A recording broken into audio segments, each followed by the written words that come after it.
Hi, my name is Frankie. Thank you for listening to my mom. I never listen.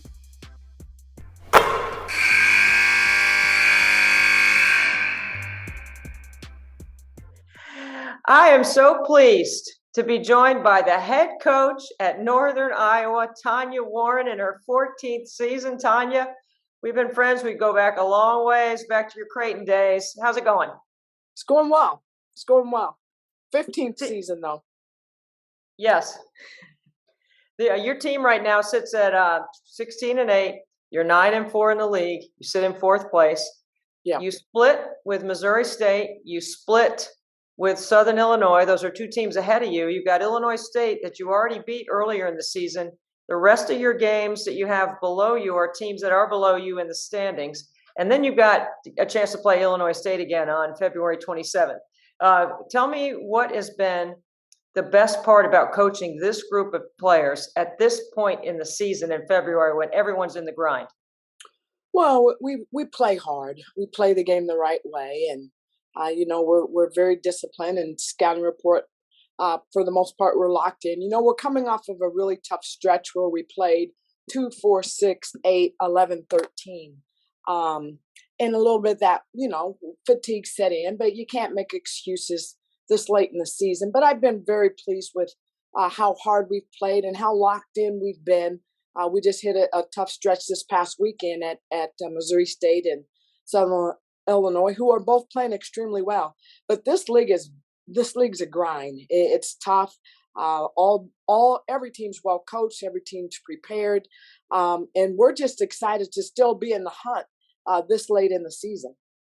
Tanya, you've been around the league longer than anyone in your 14th year. The next closest to you, I believe, would be Cindy Stein, who's getting ready to retire. So because you've been in the league so long, and when people ask me about the Missouri Valley, I say the same thing. It's a great coaches league. I mean, there's really talented players in the league, and you have to be prepared every game. What do you think is the most important part about preparing your team for the kind of competition that you're going to see each week in the Valley? Well, we have to be disciplined on what we're doing from a defensive standpoint and understand, our opponent's strengths and weaknesses and what we want to do. And then offensively, you have to be able to execute and eliminate live ball turnovers and do what you do. But you also have to understand, because it is such a good league and the teams are so well coached and well prepared, you're going to have to really, really execute, because most teams and a lot of teams in this league really force you to play to your weaknesses. So you have to be able to really, really, really execute and be able to eliminate some of those things, live ball turnovers, because this league, these teams make you pay when you make mistakes. So really eliminating costly mistakes at costly times.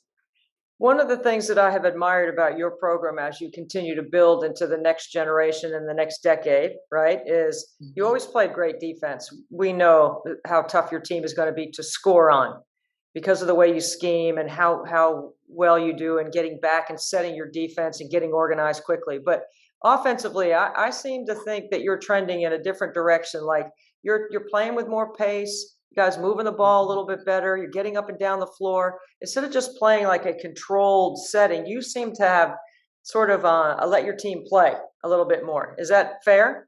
That is fair. When you look at the experience that we have back and the depth that we have, we really felt that it was in our best interest to let them play a little bit more and make reads. And if we can score and get some easy baskets out of transition, it certainly takes a load off of our half-court offense, because what teams have had a tendency to do, because we are very set-oriented, is they really try to take us out of our sets. So we have to be able to find different ways to score when people try to take us out of our sets. So we've tried to push it a little bit more and be a little bit more effectively defensively in terms of being able to score out of our defense. But it certainly has helped, and we got to continue to do that as we go down the stretch if we want to try to have a chance to finish out and have a chance at winning this thing. One of the things that I think is so imperative in women's basketball is building household names or brands around our game. And you have an incredible brand, if I will, in Karli Rucker. Karli's been around the league almost as long as you have, Tanya. It just seems like she's been a first team all conference performer since her freshman year. She's going to be first team again this year. She seems like she has the whole package and has it all put together. What's the most interesting part about coaching Karli? Because sometimes Karli just does everything so right, you kind of forget that she's out there. You literally can watch your team play and forget that Karli is out there because she never makes any mistakes. She does everything right, and she does it with substance. She does. We've been fortunate enough to coach some really, really point guards in our program, and she's certainly at the top of that list. But what I really appreciate about Karli is she plays the game the right way, and she appreciates the game. She makes those around her better. She's always there for extremely selfless. And she just does things the right way. Even when it's not her fault, it's her fault. And she owns that. And you don't find that very often where kids will own not only their mistakes, but other people's mistakes. But she's just been a tremendous joy to coach. I'm going to miss her for a variety of reasons. But as good of a player she is, she's even a better human being. Oh, I 100% agree with that. In the times I've had a chance to interact with her, she has been absolutely phenomenal. She's smart. She cares. She's committed. All those things, wonderful things that you say. And as a head coach, to have a player that you can say all those wonderful things about after 4 years is really remarkable in today's day and time when sometimes you're ready to see those kids go after they've had 4 years. Exactly. And then it goes back to, because she didn't have to take her COVID year and she was ready to graduate, and just for her wanting to come back and continue to be a part of something special shows a lot about the loyalty and just the commitment of her to not only her teammates, but to this program. Well, and how much fun college basketball is. I mean, sometimes I think we forget. You and I started playing because we loved it. It wasn't for monetizing or for branding or for all these other things, commercial things that are out there. And I'm not disparaging that. Kids do have opportunities that we didn't have, but we also had opportunities that they didn't have. We got to get on the bus. We got to spend time driving with our teammates. We might pull in at 3 a.m. and get ready to go to 8 o'clock class, and nobody complained about it. I mean, it's just exactly right. That is exactly right. What do you enjoy most about when you reflect? And I'm not talking about pushing the tire up the hill in the snow, but when you reflect back, I'm just thinking about some of the things that you and I got to experience as players that you wish the kids today had the chance to experience. I think it goes back to what you said. Just being able to communicate. I think because of social media and texting and phone, we've lost the verbal communication piece. But just being able to go to the back of the bus and just communicate, just sit and laugh and giggle and just talk with my teammates, but also as a coach, being able to go back and, I had Angie Davison, who played for us several years ago. One of the things that she said to me not long ago, she said to me, and it just warmed my heart. She said, one of the things I always really enjoyed is when you would come back and just sit and talk with us on the bus. And to me, that stuff's priceless. Those moments like that are priceless, and that's what it's all about. So I want to go back to Karli for a second, because I looked this up because I was curious about Karli, because I think it's the core of who your team is, right? She comes from a small town called Eldridge, Iowa. I looked it up. The population is like 7,000.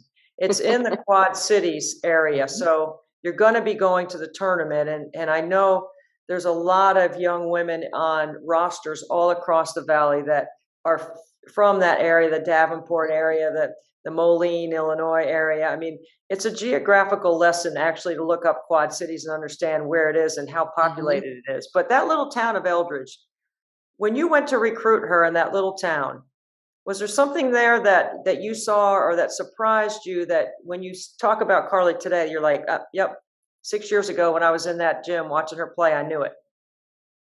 Well, I mean, it's just the work ethic. I mean, we have another one in Grace Buffelli. They're from the same high school, and when you look at it, it's just the work ethic. They just work. They come to work. They don't complain.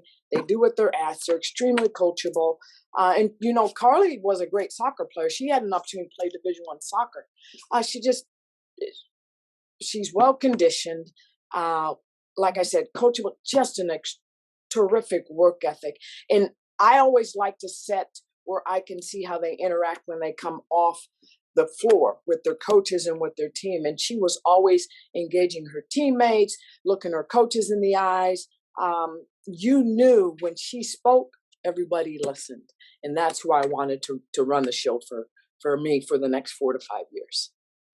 Because I know you so well, and I've known Cindy Stein for a long time as well, I consider both of you to be friends. And Cindy is a longtime friend of mine as well. It's been pretty special watching the way her team has competed. I know you don't like or root for them or pull for them when you're playing against them, obviously, but you and Cindy have a special relationship I know you've built over the years. When you think about Cindy stepping away and retiring, what are you thinking about? Well, I have mixed emotions. I'm extremely sad for the game because Cindy does it the right way. She builds her kids up. She makes sure they get their education. She just does it the right way. She always has. But I'm also extremely excited for her because I know how hard and how much time she's put into this game. And I know that she's ready. And I think there's something to be said, being able to walk away when you're ready, with your head held high, knowing you did a lot of good things, not only for the game, but for so many people. And I am honored to have sat on the same bench with her. I am honored to have coached against her, but I am so honored to call her friend. I have been able to call some games in Cameron this year as Coach K is on his farewell tour, and it's really special. Cameron is always an incredible basketball environment. As my friend Reese Davis calls it, the cathedral of college basketball. Mm-hmm. And when you go in there and you see him, last night he didn't come back out after halftime because he wasn't feeling well, but he is 75 and he does have a lot of pressure on him. When you, I'm not putting it in the same context, but I'm sort of going along the same direction with, Coach K retiring and Cindy Stein retiring. I think Cindy would love to have those two things said together in the same sentence, just because of the longevity and success that they've both had.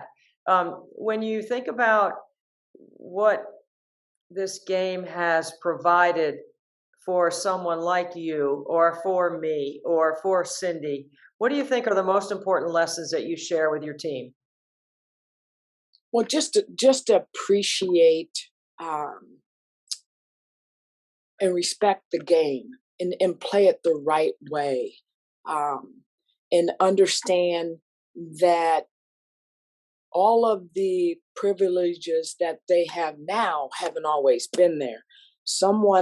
A lot of people had to go through a lot of tough times to grow the game, to be ambassador of the game, so that they could be where they are. But just more than anything else, for me, what I like to tell our team is don't always understand someone before you paved this and had to go through a lot to get this game where it is, and we still have a ways to go, but it has come such a long ways. And it's really important that we understand that, we reflect on that, we celebrate that, and we respect all the work that's been done to date and all the work that's still to be done. And it's important that they continue to carry the torch, because we've come a long ways, but we have a long ways again to go, and it is such a beautiful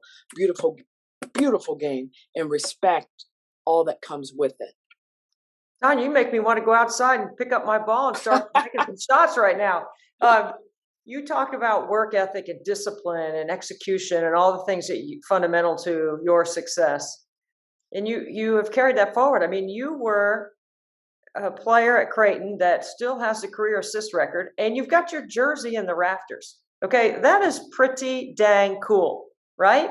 So Yes. when you think about all the years since you played, and I don't want to predate us by saying how old, just people can do the math and figure it out. You can just do the math. You can do it on the math if you're that interested. But when you think about that accomplishment, and you think about all the different lives that you've impacted, and the conversation we've had about somebody like Karli Rucker, how does that make you feel about validating your success and what you've been able to accomplish?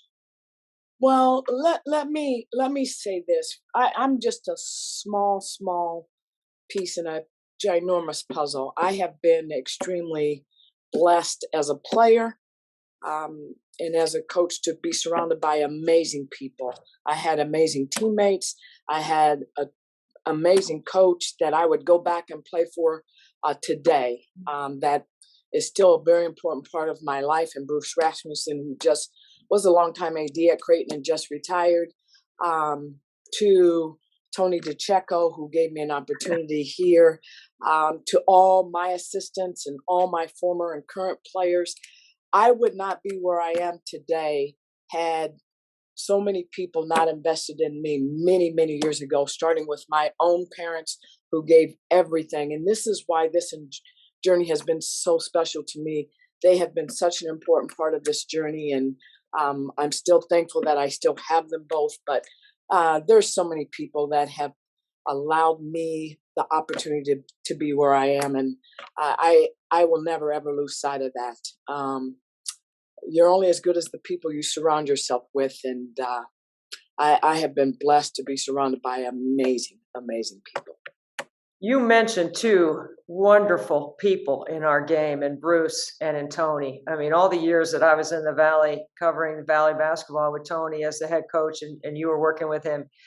Tony DeCecco is one of those guys that, if you recall, I remember whenever I hear his name, I think about the way I used to describe him was like he was like the Coca-Cola guy, corporate executive that, you have to drive the trucks before you can get up into management. And he did that from very early part, invested in the women's game for a long time. So I'm glad you brought his name up, because that's a really good reference to what I want to ask you about next. And that is, you have won 2 tournament titles. You have played in 3 finals, 16, 17, and 18. What's in the secret sauce, Tanya, getting ready for March? Well, you just got to stay true to the process. And as I like to tell our kids, you're going to get knocked down. How quickly can you pick yourself up, dust yourself off? And, as you get into February and March, you want to be playing your best basketball. And you just got to stay true to the process and short-time memory, and just play. And hopefully we can continue to do that as we prepare for this week. But, it's just staying true to who you are and what you do. This is your parting shot. Anything you want to say about Cindy Stein, good or bad? And then I'm going to let you go. Like I said, I am extremely excited with how her team is playing. I think Cindy deserves this. I think she's earned it. People are just, she's a terrific coach, and I think she has been judged at times unfairly, as we all have, but she does it the right way. And like I said, I'm extremely excited for her. But I will tell you a quick story. When I was at Missouri, and we were getting ready to go to Stillwater, we had to play at Oklahoma State, and one of the things that we did is we took all of our players' bags out and put them in the vans and took ourselves to the airport, and then we would unload them. And so we did all of that. We get to the airport and we're unloading bags and getting them ready for the plane, blah, blah, blah. And then I'm like, oh no, I forgot my own suitcase. And I'm like, Coach, I left my suitcase in my car. Can I run back to campus and get it? And she's like, nope, we're getting on the plane. And I was like, what? Nope, we're getting on the plane. So Jessica and I, at midnight, went to Walmart. I bought an outfit. We won, and I still have that outfit in my closet. That is my Cindy Stein story. True story, to say the least. But I have a lot of fond memories. Like I said, she's a very, very good friend of mine, and I wish her nothing but the best. I knew you guys were close. That's why I wanted you to have a chance to. That's a great story on Cindy. And I'm sure as we get closer to March, she's going to start feeling the emotion and the reflection of all of her friendships in the game that she's going to get a chance to enjoy even more because she's going to have more time and less stress, we hope. Yes. But you maintain the veteran status in the league, and you've seen a lot of hoops, Tanya, over your years. And I want to thank you so much for taking time to be on our podcast with us for the Valley. Well, thank you. I appreciate you. And again, congratulations, well deserved. And we appreciate all that you do, not only for our league, but for the game. Well, thank you so much. Have a good day.